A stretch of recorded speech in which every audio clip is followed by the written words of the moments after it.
विद्यार्थियों, आज हम पढ़ेंगे विसर्ग संधि की पहचान कैसे करें। ध्यान से देखना इस वीडियो को, इसमें से बहुत कुछ पूछा जाएगा।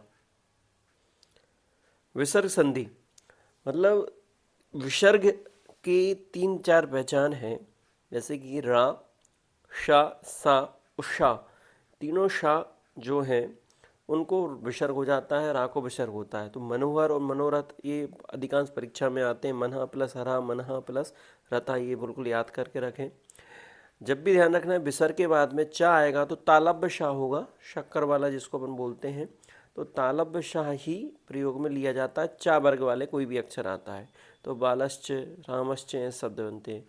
और जब दंत तकार वाले अक्षर आते हैं, ता था दा धा ना, तो विसर्ग के बाद अगर ता वर्ग का कोई अक्षर आता है तो दंतशा आदेश होता है, ये ध्यान रखना है। और अगर टा वर्ग का कोई अक्षर आता है तो मूर्धन्य शा आदेश हो जाता है।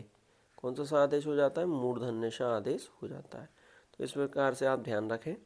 और विसर्ग संधि का एक बहुत अच्छा नियम है कि विसर्ग के पहले ह्रस्व हो और विसर्ग के बाद में भी ह्रस्व हो तो विसर्ग को ओ आदेश हो जाता है, और विसर्ग के बाद वाले आ को अवग्रह आदेश होता है। ये उदाहरण देख लीजिए कि विसर्ग के पहले क्या है? आ, और विसर्ग के बाद भी ह्रस्व है, तो विसर्ग को ओ हो गया और बाद वाले आ को अवग्रह हो गया। अधिकांश लोग, कुछ लोग इसमें पूर्व रूप संधि मानते थे, तो अब पूर्व रूप संधि में सिर्फ एक ही मात्रा के बाद ही अगर अवग्रह आ रहा है तो पूर्व रूप संधि होगी। अन्यपी में भी पूर्व रूप संधि है, तो इधर ध्यान रख, ओ की मात्रा है तो विसर्ग संधि में ही चाहिए।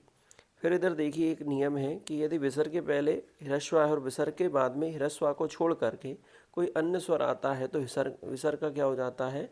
लोप हो जाता है। दीर्घा भी आएगा तो विसर्ग का लोप हो जाता है। अगला नियम क्या है कि विसर्ग के बाद में कोई व्यंजन वर्ण आता है। क्या आता है?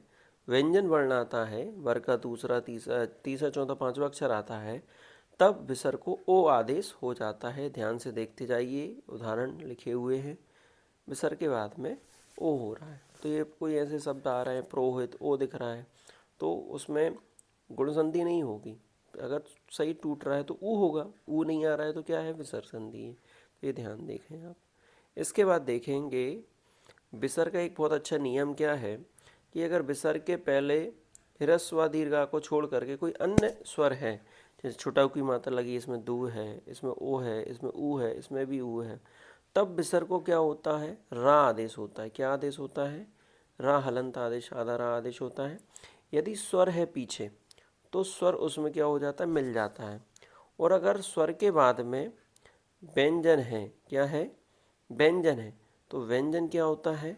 ऊर्ध्वगमन हो जाता है। क्या हो जाता है? नीचे देखिए सबसे उदाहरण, ऊर्ध्वगमन मतलब उसके ऊपर चढ़ जाता है। देखो ये 4 उदाहरण में क्या हो रहा है? स्वर में रा होकर के मिल रहा है। तो जिस शब्द में रा बीच में दिखाई दे रहा है तो अधिकांश शब्दों में ऐसे विसर्ग संधि होगी। लिख लीजिए, नोट कर लीजिए इनको, बहुत अच्छे उदाहरण ये परीक्षा में आते हैं। इसके बाद अगली वीडियो में हम समास देखेंगे। आप सभी इस वीडियो को लाइक करें, शेयर करें, और इस चैनल को सब्सक्राइब नहीं किया तो वो करें। 10वीं के और 12वीं के विद्यार्थियों को इस वीडियो तक जरूर पहुंचाएं। धन्यवाद।